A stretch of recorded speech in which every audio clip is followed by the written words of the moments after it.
This marvelous painting by Zhao Mingfu is a brilliant example of why we need historical mindset.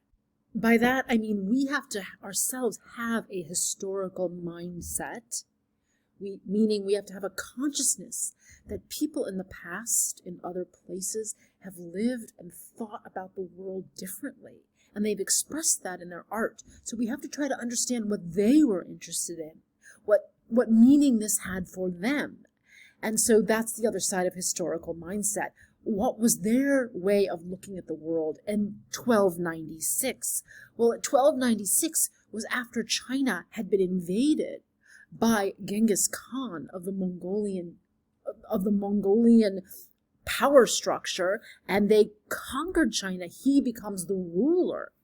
And Zhao Mingfu is a Chinese elite who is now working in the court of Genghis Khan. He's a brilliant painter, and he's thinking back to landscape painting in the Tang Dynasty, in the golden age of China. So if you were more familiar with Chinese landscape painting, you would know that this is purposely meant to look old-fashioned, like it had been painted centuries before the invasion.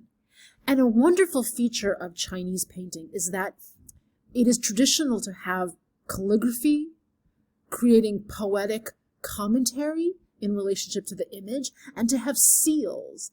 And these seals are often added by later people who own the work, so that the seals, these red seals, become a kind of a fossil record of people who have owned and treasured this work, and they are seen to enhance its beauty. This is not part of the convention in Western art today. You don't mark up a Leonardo da Vinci, but this is because the painting tradition here was deeply tied to calligraphy and to poetry, and there's a deep reverence for history, for ancestry, and for the past in Chinese culture. And one of the important points that emerged in the historical mindset discussion was that you actually have to read the hair with a knowledge of the foreignness of this culture, just as you would read the calligraphy or the stamps of Zhao Mingfu. You would need to know Chinese in order to read them. So you need to know about French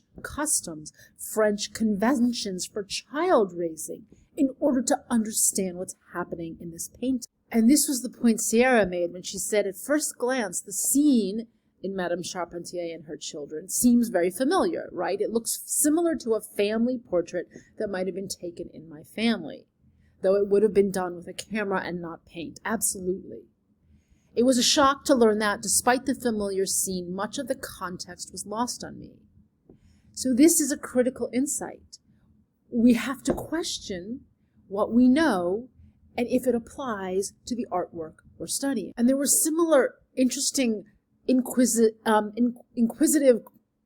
conversations about Clara Peters' still life with fruit and flowers, and thinking about the wife, excuse me, I didn't mean that, I meant the knife, as a type of wedding gift, so I guess the word wife does come into play there. So if the knife is a wedding gift, this led to the broader question about, what do I need to know about weddings at the time? And I played off of this a little bit because this really explains why it's essential to have historical information in order to understand iconography. And my key point here is that everything that looks natural to us as members of a given society is in fact conventional, nearly everything. So my favorite example that I'm offering here is, speaking of weddings, in China, the traditional symbolic color of a bride's dress is red. Like, look at this rich, magnificent red of a bride in the Ming Dynasty. And my point is that it was not the convention in Chinese culture for a bride to wear white until kind of in the age of globalization that has shifted. And here we have a Russian painting where the bride is in white, and I talk about how that convention actually has to do with the ideas around purity of the bride, which was a euphemism for virginity. And I talk about the historical reality of marriage at the time when women did not have rights. They rarely had a say in what they married and who they married. They were literally considered property of their husbands. The bride's father generally made a financial deal to exchange his daughter. And so she is, in a sense, going to become sexual property, and it's being signaled that she is a virgin at this trade-off. So this is then where we move into iconology. White would be iconography. Iconology is when we know that that traditional white wedding dress, in this case, this young bride, is looking miserable because she has had no say, and she's terrified, and she has no control over her destiny.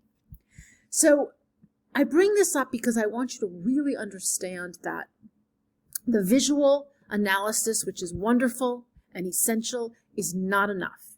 You must be asking deep questions about historical experience, about what it was like to be getting married in the Ming Dynasty in this red garment versus in Russia. This depicts Russia in the 17th to 19th century, although it's made in the late 19th century. You must have a historic mindset if you want to succeed in this class.